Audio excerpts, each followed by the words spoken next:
الحمد لله نحمده ونستعينه ونستغفره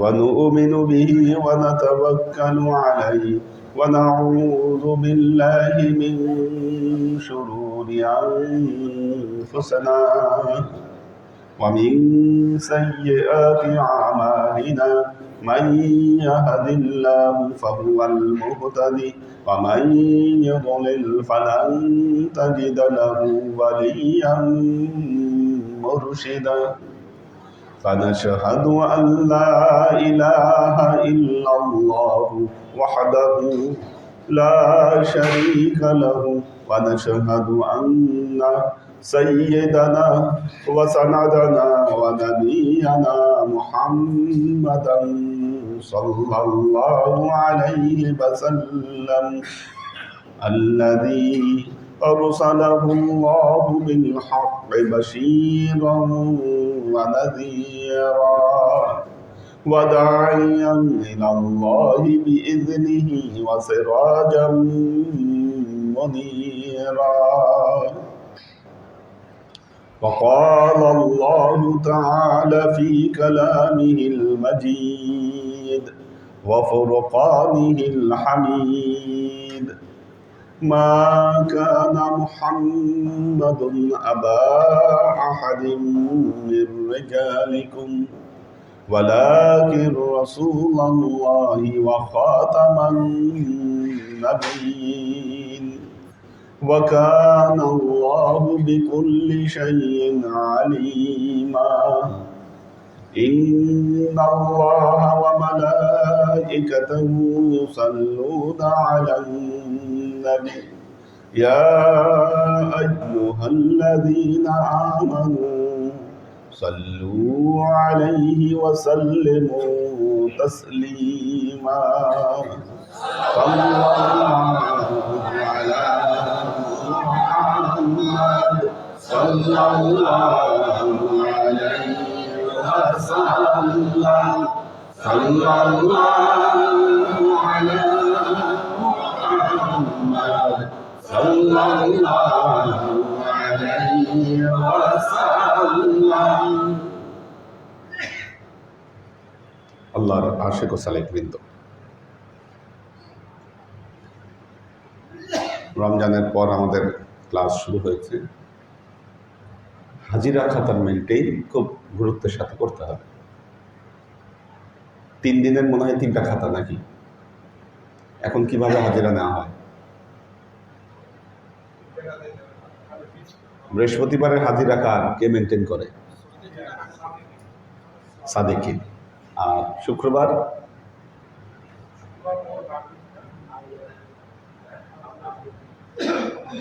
আবু জায়েদ ভাই। আর শনিবারের কে মেনটেন করে কে খাতা? হ্যাঁ, আরেফিন আর সালেহিন মেনটেন করে। আচ্ছা, এখন হাজিরা খাতার একটা গুরুত্ব, অত্যন্ত গুরুত্ব আছে হাজিরা খাতা। তবে হাজিরা খাতায় যে সবার নাম থাকতে হবে এমন না। যারা নিয়মিত ক্লাস করেন প্রথমত তাদের নামটা থাকবে হাজিরা খাতায়, এবং অ্যাবসেন্ট হলে যারা কাফফারা দিয়ে তাদের অ্যাবসেন্টটা আদায় করে নেবেন তাদের নাম হাজিরা খাতায় থাকতে পারে। কাফফারাটা কি? কাফফারাটা নিজের মতো না, আমি ঠিক করে দিব কার কাফফারা কি হবে। এটা এমন একটা ট্র্যাডিশন দাঁড়ায় গেছে, ঠিক আছে? দিনের পর দিন ক্লাস মিস আইসা একটা যেমন তেমন কাফফারা আদায় করে দিলাম, বাস অ্যাবসেন্ট প্রেজেন্ট হয়ে গেল, এটা চলবে না। দুটো হাল, এক হলো যিনি নিয়মিত ক্লাস করেন, আরেকটা হলো যিনি কাফফারা দিয়ে তার হাজিরা আদায় করবেন। 3 দিনের 3টা খাতা থাকবে, 3 দিনের 3টা খাতা থাকবে। এবং যারা নিয়মিত ক্লাস করেন তাদের নামই হাজিরা খাতায় থাকবে। আরেকটা ট্র্যাডিশন আছে, কেউ একজন বয়াত পড়লেন, এই 2-3 দিন ক্লাস করলেন, আইসা বললেন নাম লেখা, তার নাম লেখায় ফেললেন, এটা চলবে না। কমপক্ষে 6 মাস যদি তিনি নিয়মিত হন, তখন তার নাম লেখানোর প্রশ্ন খাতার মধ্যে। কারণ মেয়েদের দেখছি রমজান মাস আসলে সব নাম লেখানোর একটা পড়ে যেত, এবার সেটা করতে দিন, এবার কিন্তু স্টপ। যে খুশি সে নাম লেখাতে পারে না। মেয়েদের নাম লেখানো এখন যখন খুশি তখন করা যায় না, নির্দিষ্ট সময় করতে হয়। এই জিনিসটা হাজিরা খাতাটা নতুনভাবে তৈরি করতে হয়, ঠিক আছে? এবং হাজিরা খাতায় লাল কালিতে তাদের নামই থাকবে যারা 3 দিন সশরীরে উপস্থিত হয়ে ক্লাস করেন, কাফফারা নয়। ব্যাপারটা বুঝাইতে পারছি কি? লাল কালির নামগুলো আগে থাকবে, তাদের নামই থাকবে যারা সশরীরে 3 দিন ক্লাসে উপস্থিত হন, তাদের নাম থাকবে লাল কালিতে, বাকিগুলো সব নাম।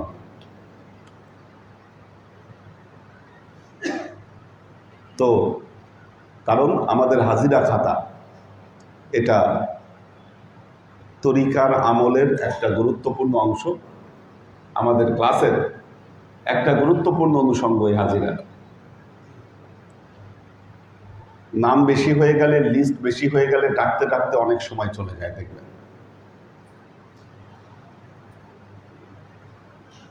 এক সময় ঢাকা শহরে এত ভিড় ছিল না, আমরা ক্লাস যতক্ষণ খুশি করতে পারতাম। এখন তো সেই সুযোগ নাই, কোনো জায়গাতেই সুযোগ নাই। আপনি বিশ্ববিদ্যালয়ে বলেন বা আপনি যেখানেই বলেন, ক্লাস ইচ্ছা মতো নেবেন, এই সুযোগটা কিন্তু আমাদের হাতে নাই। এটা নির্দিষ্ট সময়, নির্দিষ্ট সময়ের আলোচনা ভালো হয়। গ্রামে গঞ্জে ওয়াজ নসিহত হয়, কেউ এমনও বক্তা আছেন 4 ঘন্টা ওয়াজ করে একসাথে, মানুষ সব ইয়াতে ঘুরে বেড়ায় আমাদের মেলা। এখন কিন্তু ওয়াজ নসিহত আগে এক সময় ছিল শুধু হেদায়েত, এখন কিন্তু ওয়াজ নসিহত বিজনেসও। কারণ এই যে মেলা হয়, এই মেলাগুলায় যে দোকান হয়, এই দোকানগুলোও ভাড়া দেওয়া হয়, লিজ দেওয়া হয়। সেখান থেকেও মাহফিল কমিটির একটা বড় ইনকাম ওই জায়গা থেকে আসে। কিন্তু দেখা যায় যে মানুষ, ওয়াজের প্যান্ডেলে যত মানুষ, তার চেয়ে বেশি মানুষ মেলায় ঘুরে বেড়াচ্ছে। তো বিষয় হলো যে আমাদের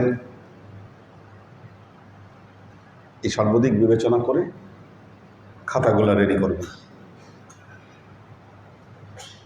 খাতাগুলো রেডি করবেন। হজে যাওয়ার আগেই আমরা প্রেজেন্ট শুরু করব সিরিয়াসভাবে। তো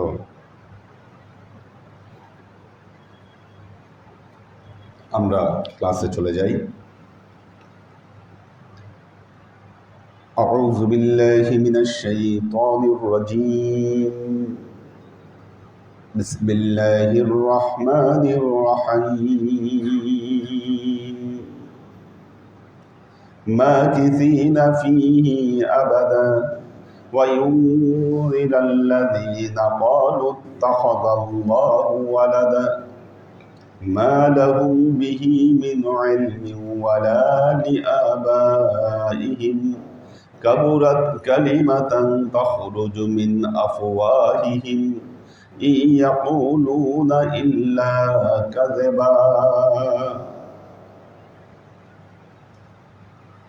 গত ক্লাসে আলোচনা করেছিলাম সূরা কাহফের আমলদার জান্নাতে থাকবে। আমলদার লোক জান্নাতে থাকবে। এই আমলের দুটো ডাইমেনশন, হক্কুল্লাহ, হক্কুল এবার। যে ডাইমেনশনই থাক, জান্নাতে ঢুকতে গেলে আমল লাগবে, আমল ছাড়া জান্নাতে ঢুকতে পারবেন না। বলেছে কে? আল্লাহ বলেছে, কোরআনের দর্শনে তাই আসছে। আপনি রাজনীতি করেন, সমাজনীতি করেন, ব্যবসা করেন, বাণিজ্য করেন, চাকরি করেন, যা খুশি যাই করেন, আপনার আমলি জিন্দেগি লাগবে, আমলি জিন্দেগি লাগবে। যে কোনো ওসিলায় ঘুরে পেঁচে যেইভাবে হোক, এই জন্য একজন মুর্শিদের কর্তব্য হলো সালেককে আমলের সাথে যুক্ত করে দেয়া।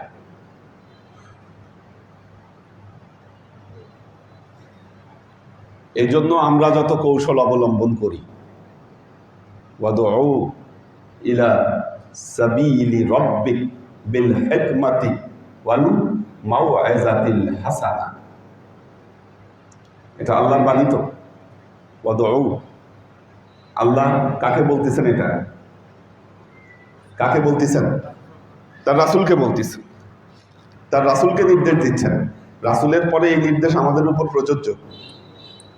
বলতেছি কি, ওয়াদউ, ডাকো, ইলা সাবিলি রাব্বিক, আল্লাহর পথে। কিভাবে? বিল হিকমাতি, হিকমতের মাধ্যমে, অল মাউইযাতিল হাসানা, উত্তম কথার মাধ্যমে ডাকো। এজন্য হিকমত অবলম্বন করতে হয় আপনাদের আমল করানোর জন্য। আমি নিজে আমল করলাম, লাভ হলো না। কি? আমি নিজে আমল করলাম, লাভ হলো না, আপনাদেরকে করাইতে হবে। এই জন্য তাহাজ্জুদের নামাজ একা পড়লেও তো হইতো। একা পড়ে দেখছি অনেকদিন, দেখি যে না, লাভ হয় না, কেউ পড়ে না। এখন জামাতে শুরু করছি, এখন দেখা যাচ্ছে যে না, ফজরের নামাজে যারা আসে তারা একটু আগে আগে এসে এখন তাহাজ্জুদও পড়ে। তাহলে এটা কি হলো? লাভ হলো। সূরা কাহাফ কি আমরা এখন জামাতের সাথে পড়তেছি, এখন না, লাভ হচ্ছে। আমাদের অজিফাটা আমাদের আপডেট করতে হবে। এখানে কিছু বাজার আছে, অজিফা করে না, বসে থাকে ঠিকই কিন্তু করে না। এই যুবক দেখি অধিকাংশ অজিফা মুখস্থ নেয়, এরা মুখস্থ পারে না, কারণ করে না, বসে থাকে, চুপচাপ বসে থাকে। তো এটা নিউ জেনারেশনের সমস্যা। একদিন দেখি শীতকালে আমাদের ক্লাসে এক ছেলে মাথায় হুডি দিয়ে আসছে ক্লাসে। হুডি ছিলেন তো, মাথা ঢেকে থাকে, তাকায় আছে, ক্লাস নিচ্ছি তাকায় আছে, বুঝতেছি তার ক্লাসে সে নাই। হুডি তুলে দেখা গেল কানের মধ্যে হেডফোন দিয়ে সে গান শুনতেছে, ঠিক আছে, আর তাকায় আছে এইভাবে। এটা হলো কি কি বলে, জেনারেশন জেড। জেনারেশন জেড এটা। সে আরেক কাজ করতেছে কিন্তু বুঝতে দিবে না। এনারা ওজিফার আসরে ঠিকই বসে থাকে কিন্তু করে না। এই জন্য সম্মিলিতভাবে করতে হবে। করলে যে কোনো কৌশল অবলম্বন করতে হবে। কেন? আমলি জিন্দেগি রচনা করার জন্য।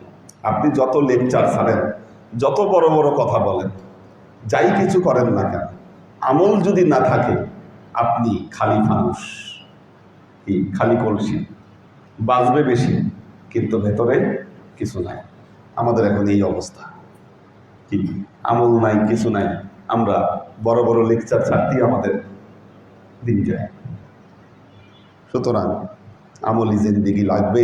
আল্লাহ এটা স্পষ্ট করেছেন, বলেছেন ওয়া ইউবাশশিরাল মুমিনিন, না, ওই মুমিনদেরকে সুসংবাদ দেন, আল্লাযীনা ইয়ামালুনাস সালিহাত, যারা সৎ আমল করেছে, আন্না লাহুম আজরান হাসানা, তাদের জন্য রয়েছে উত্তম প্রতিদান। এজন্য আপনি যত বড় বড় লেকচার ছেড়ে বলেন নামাজ পড়া লাগবে না,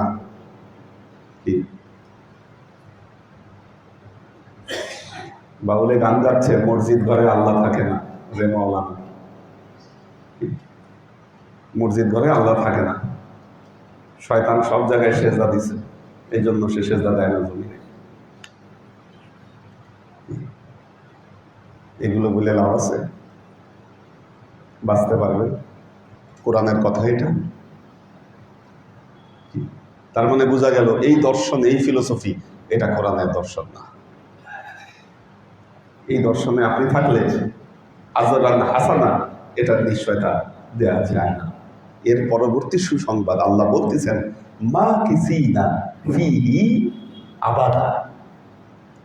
জান্নাতে যে একবার ঢুকবে সেখানে মা কিসিনা ফিহি আবাদা, চিরস্থায়ী ভাবে তারা বসবাস করবে। মা কিসিন, অবস্থান করবে, ফিহি, সেইখানে, আবাদা, আবাদা মানে হলো চিরস্থায়ী, আবাদান আবাদা। আমরা বলি না ইয়ার দোয়ায়, সুবহুন কুদ্দুসুন রব্বুনা রব্বুল মালাইকাতি ওয়ার রূহ, এটা হলো আল্লাহর সিফাতের মধ্যে একটা, আবাদান আবাদা, আল্লাহ চিরস্থায়ী। আমল করে যখন জান্নাতে ঢুকবেন, ওই জান্নাত থেকে বের হওয়ার আর কোনো সম্ভাবনা নাই, এটা আবাদা। মুমিনের চরিত্র হলো, মুমিনের চরিত্র হলো, মুমিন পরকালের জন্য দুনিয়া বিক্রি করে, আর কাফের দুনিয়ার জন্য পরকাল বিক্রি করে দেয়। এই দুইয়ের মাঝখানে আর কোনো শর্ত নাই, কোনো যুক্তি নাই। মুমিন দুনিয়া বিক্রি করবে পরকালের জন্য, কারণ সে বিশ্বাস করে বাল তুসিরুনাল হায়াতাদ দুনিয়া ওয়াল আখিরাতু খায়রু ওয়া আবকা। এই জন্য দেখা যায় মুমিনের কাছে দুনিয়া ধরা দেয়, দেয় না, আসে, আসে না, এরকম ঠাট্টা বিদ্রুপ করতে থাকে। আর যারা কাফের মুশরিক, এদের কাছে দুনিয়ার কোনো কিছুর অভাব নেই, কি টাকা পয়সা, গাড়ি বাড়ি সবকিছু। এটা দেখে মুমিনের আবার মাঝে মধ্যে আফসোস লাগে, ইস আমার যদি থাকতো, তাহলে তো আমি আল্লাহর পথে অনেক কিছু করে ফেলতাম। কাল্লা, কি কখনো না। আল্লাহ কোরআন বলছে এই কথা কয়েকবার, কাল্লা কখনো না। যদি তাই হতো, ওই টাকা যদি আপনার থাকতো, আপনি নষ্ট হয়ে যাইতেন। লা শাক্কা ফি, আপনাকে আর খুঁজে পাওয়া যেত না আল্লাহর পথে। এবং খেয়াল করে দেখবেন, দুনিয়া লাথি না মারলে আল্লাহর পথে পতি হয় না মানুষ। যে কয়টা আল্লাহ ওয়ালা হয়েছে, দুনিয়া থেকে কোনো না কোনো ভাবে লাথি খায়, তারপর আল্লাহর পথে ফিরছে। এটা নিয়ম, মানুষের স্বভাব। কি আবার যারা আছে কিছু ব্যবসায়ী, তারা মনে করে যে না, দুনিয়া, আমি দুনিয়াও কামাবো, আল্লাহও কামাবো, ম্যানেজ করবো, আল্লাহকে কিনা নিব আল্লাহর কাছ থেকে। টাকা পয়সা কামাই, সে জানে সে অন্যায় করে, সে হকালালি কামাই করতেছে, বাকিটা আল্লাহকে ঘুষ দিয়ে ম্যানেজ করবো। বলছে কাফেররা, সূরা বাকারার ব্যাখ্যায় দেখবেন, কাফেররা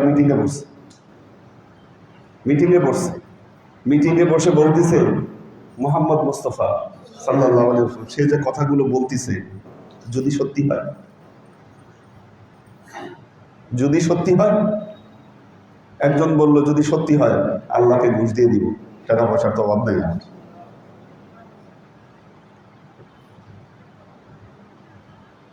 এই যে ধারণা,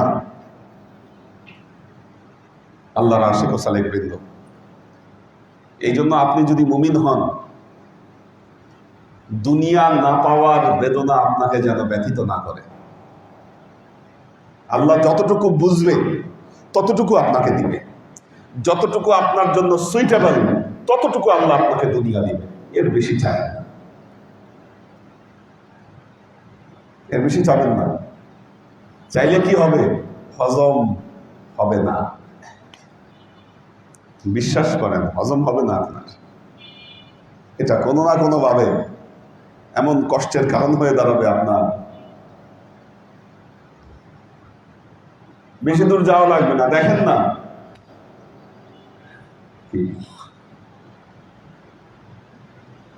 যারা প্রতাপশালী, কোটি কোটি টাকা কামিয়েছে। কোথায় আমাদের দরবেশ বাবারা এখন? কোথায় আছে দরবেশ বাবারা?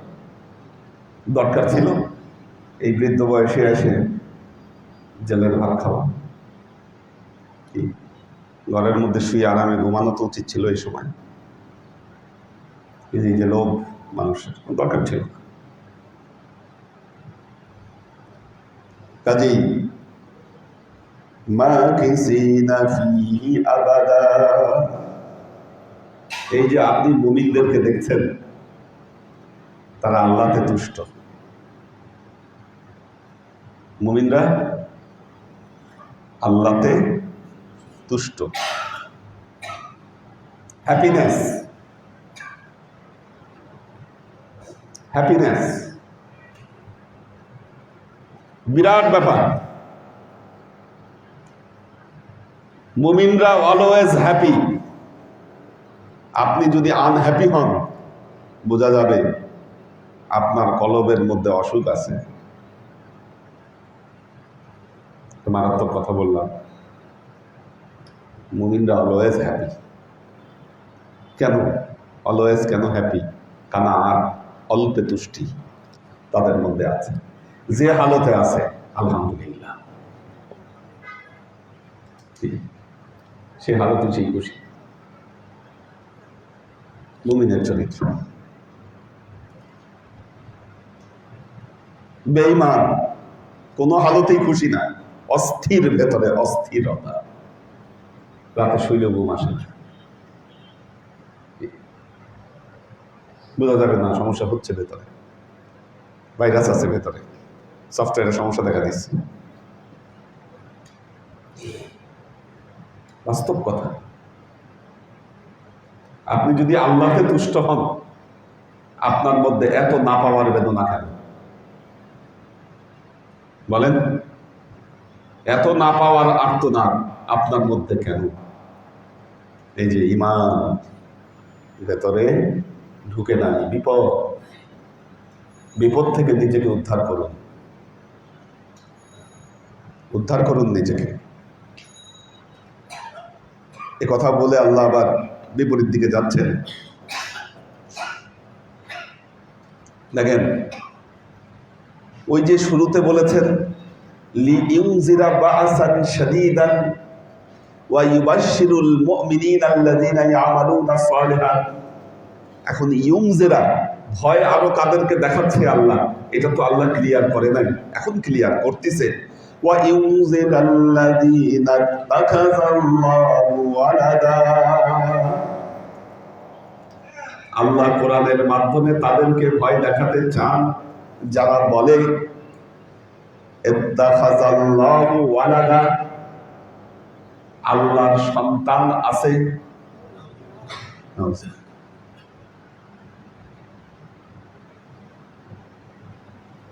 মরিয়াম, হযরত ঈসারা বলে, নাসারারা বলে হযরত ঈসা আল্লাহর সন্তান। ইহুদিরা বলে ওযাইর ইবনুল্লাহ, কোরআনে আছে। এরা বলতো এরা আল্লাহর সন্তান।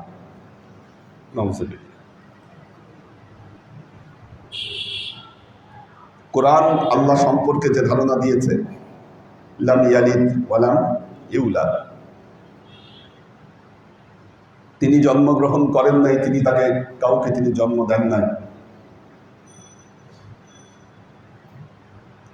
খ্রিস্টানদের মধ্যে তিন ধরনের খ্রিস্টান। এক ধরনের খ্রিস্টান, তারা মনে করে হযরত ঈসা আল্লাহর পুত্র। নাউজুবিল্লাহ, তারা শিরকে লিপ্ত। আরেক দল মনে করে ঈসা স্বয়ং আল্লাহ। নাউজুবিল্লাহ, আল্লাহর অবতার। কারণ বাইবেলের মধ্যে দেখবেন লেখা আছে, স্রষ্টা যখন এই পৃথিবীকে ভালোবাসিলেন, পৃথিবীর মায়ায় তিনি যিশু রূপ ধারণ করিয়া নামিয়া আসিলেন। বলতেছে যে যিশুই আসলে আল্লাহ, কিন্তু তিনি যিশুর রূপ ধারণ করে নেমে আসে, যেই ধারণাটা হিন্দুরা কৃষ্ণের ব্যাপারে বলে থাকে, আল্লাহর অবতার। এই যে অবতার মতবাদ, এটাও হারাম। এখন মুসলমানদের মধ্যে কেউ যদি বলে মোহাম্মদ আল্লাহ নাউজুবিল্লাহ, শিরক। একটা জিনিস মনে রাখবেন, আল্লাহর নবী ছিলেন তাওহীদবাদী নবী। আজীবন তিনি মানুষকে তাওহীদের দিকেই দাওয়াত করেছেন। নজরুল দেখেন না, তাওহীদেরই মুর্শিদ আমার মুহাম্মাদের নাম। সারা পৃথিবী তাকে চিনে তাওহীদবাদী নবী হিসেবে, যিনি আল্লাহর একত্ববাদ, যিনি আল্লাহর সুবহানিয়াত তার জীবনে প্রতিষ্ঠা করে গেছেন। তার সাথে না কারো তুলনা, না কারো সামঞ্জস্যতা আল্লাহর সাথে হতে পারে, সম্ভব নয়। এই বাণী প্রচার করে গেছে।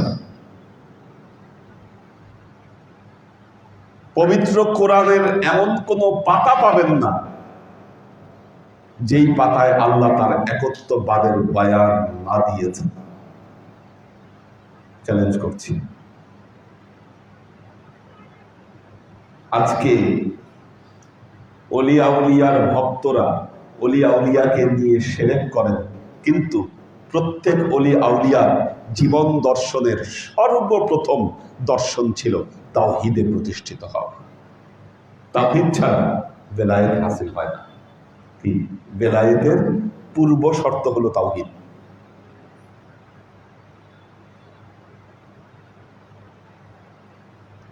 তো আল্লাহ বলতেছে ওয়া ইউনজিরাল্লাযীনা ক্বালু ইত্তাখাযাল্লাহু ওয়ালাদা, আল্লাহ কোরআনের মাধ্যমে তাদেরকে ভীতি প্রদর্শন করছেন যারা বলে আল্লাহর সন্তান আছে। নাউযুবিল্লাহ, আল্লাহর সন্তান, চিন্তা করেন কিভাবে এটা। মা লাহুম বিহি মিন ইলমিন ওয়ালা লিআবাইহিম কাবুরাত কালিমাতান তাখরুজু মিন আফওয়াহিহিম ইন ইয়াকুলুনা ইল্লা কাযবা। মা লাহুম মিন ইলমিন, তাদের আসলে এই বিষয়ে কোনো এলেম নাই। এগুলো কোনো এলেমের কথা।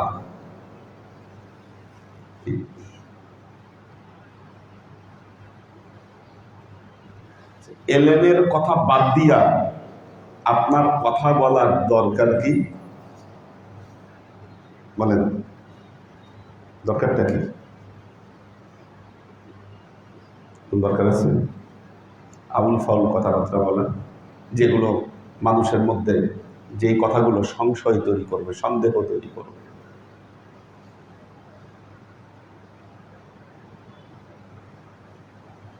যারা কোরআনের সাথে সম্পৃক্ত নয়, যাদের এলেম, তাদের একটা কৌশল আছে। মূর্খ মানুষগুলারে বোঝানোর জন্য এমন কথা বলে যা মাথার উপর দিয়ে যায়। কি যে কথা মাথার উপর দিয়া যায়, ওই কথার মর্ম সে নিজে বুঝে না, যাকে বুঝাইতে চায় সে বুঝে। কি এজন্য মনে রাখবেন, এটা বরফের মহিউদ্দিন আব্দুল কাদের জিলানী রহমতুল্লাহ আলাইহির কথা। সন্দেহজনক সবকিছু থেকে দূরে থাকা। যেই বিষয়ে সন্দেহ আছে, যেই বিষয়ে সংশয় আছে, তার থেকে দূরে থাকা, এটা নিরাপদ। যেই দর্শনে, যেই কথায়, যেই চিন্তায় আপনার সংশয় আছে, সন্দেহ আছে, আপনি সেই জায়গা থেকে আপনি দূরে থাকেন। তাহলে সবসময় কোন পথ অবলম্বন করবেন? কোন পথ?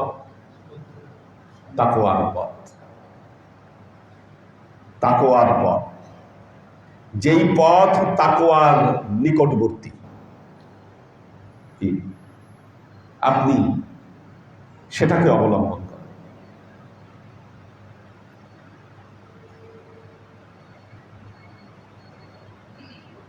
কারণ ইন্নালিল মুত্তাকিনা মাফাজা, মুক্তি পাবে কারা? মুত্তাকি। কি মুত্তাকিরা?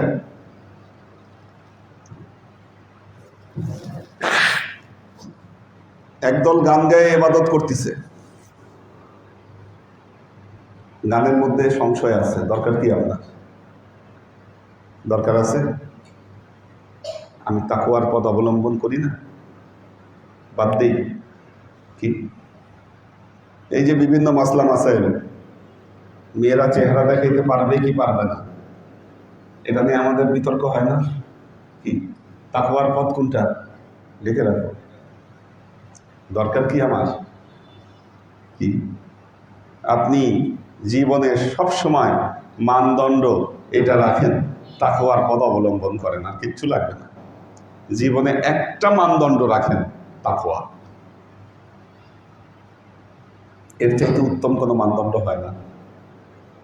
যেই বিষয়ে সংশয় আছে, সন্দেহ আছে, পরিত্যাগ করেন। বুঝতে পারছি কিনা? কি আল্লাহ বলতেছে, মা লাহুম বিহি মিন ইলমিন ওয়ালা লিআবাইহিম, তাদেরও কোনো জ্ঞান নাই, তাদের বাপদাদাদের কোনো জ্ঞান নাই, তাদেরও জ্ঞান নাই, তাদের বাপদাদারও কোনো জ্ঞান নাই। এলেমের উপর প্রতিষ্ঠিত কেউ না।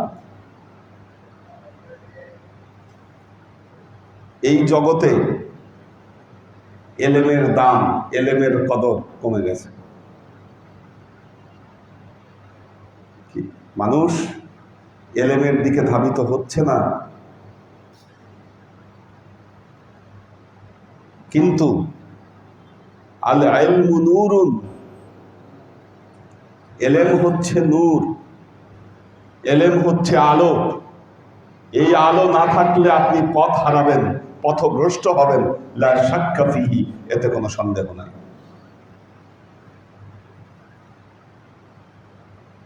আল ইলমু নূরুন, এই এলেম লাগবে। সময় তো অনেক হয়ে গেছে আজকে। হ্যাঁ, মা লাহুম বিহি মিন ইলমিন ওয়ালা লিআবাইহিম, কোরআন বলতেছে তাদেরও তো এলেম নাই, এদের বাপ দাদাদেরও কোনো এলেম নাই।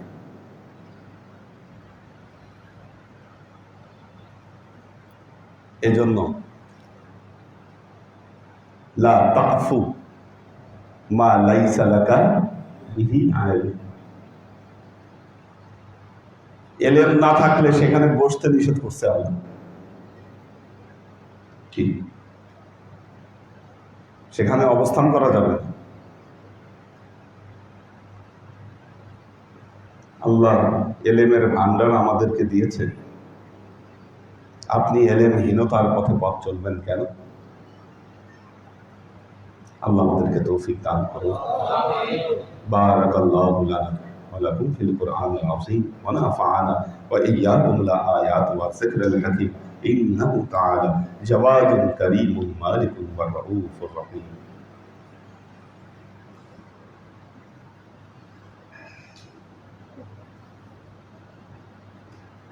মোহাম্মদ মিজান, রাইসা তাজরিয়ান, এইচ.কে হানিফ, সুলতান আইরিন, মাহমুদুল হাসান, কৈতর বিথি, পাখি ভিলেজ, লুনা তাবাসসুম লুবনা, শিলার মা, মোহাম্মদ আলাদিন শেখ, ফরিদা ইয়াসমিন, তিশা তৌফিকা, মাহফুজুল হক উজ্জ্বল, এইচ.কে কনক, খাদিজা মেরি, ওমর শরীফ, মোহাম্মদ আপেল মাহমুদ, সাজ্জাদ রহমান, নুরুল ইসলাম ফরিদপুর ভাই আছেন, আব্দুল সালাম আজাদ, আব্দুল হাফিজ, সুরভি আক্তার দীপা, পদ্ম মাহমুদ, আল্লাহ সবাইকে ভালো রাখুন, সুস্থ রাখুন। اللهم آمين. ربنا ظلمنا أنفسنا وإن لم تغفر لنا وترحمنا لنكونن من الخاسرين. ربنا تقبل منا إنك أنت السميع العليم وتب علينا إنك أنت التواب الرحيم. اللهم إنا نسألك علما نافعا رزقا واسعا عملا مقبولا شفاء من كل داء قلبا خاشعا ذهنا ذاكرا إيمانا كاملا توبة قبل الموت راحة عند الموت ونجاة بعد الموت. اللهم إنا نسألك رحمتك في كل درجة فلاح في كل أمر ونعوذ بك من الشرك والشك والنفاق والبدعة ومن كل وسوسة الشيطان. يا الله يا رحمن يا مالك আমরা এতক্ষণ যে সমস্ত আমল তোমার দরবারে উপস্থাপন করলাম ত্রুটি মুক্তভাবে আমলগুলোকে কবুল করে নাও। তুমি যাজা আমাদের পিয়ারা নবী হযরত মুহাম্মদ মুস্তাফা সাল্লাল্লাহু আলাইহি ওয়াসাল্লামের কাছে পৌঁছে দাও। আমাদের নবীর পরিবারবর্গের কাছে তুমি যাজাকে পৌঁছে দাও। এই দুনিয়ার সমস্ত আম্বিয়ায়ে কেরাম, সাহাবায়ে কেরাম, তাবেঈন, ওয়ালি আউলিয়া, গাউস কুতুব, আমাদের মা বাবা, ভাই বোন, আত্মীয় স্বজন, এই দরবার থেকে যত পীর ভাই বোন চলে গেছে সবার রূপে তুমি এক চাচাকে পৌঁছে দাও। তুমি তোমার হাবিবের উসিলায় আমাদের সবাইকে কবুল ক্ষমা করে দাও। আমাদের জীবন থেকে সমস্ত অভাব, অভিযোগ, বালা, মুসিবত, দুঃখ, কষ্ট, রোগ শক্তি দূরীভূত করে দিয়ে দৃঢ় হস্তে তোমার দ্বীনের খেদমতের তৌফিক তুমি আমাদেরকে দান করো। আজীবন যেন তোমার হেদায়েতের পথে প্রতিষ্ঠিত থাকতে পারি সে তৌফিক তুমি আমাদেরকে দান করো। سبحان ربك رب العزة عما يصفون سلام على المرسلين والحمد لله رب العالمين واجعل آخر كلمتنا عند الموت لا إله إلا الله محمد رسول الله صلى الله عليه وسلم.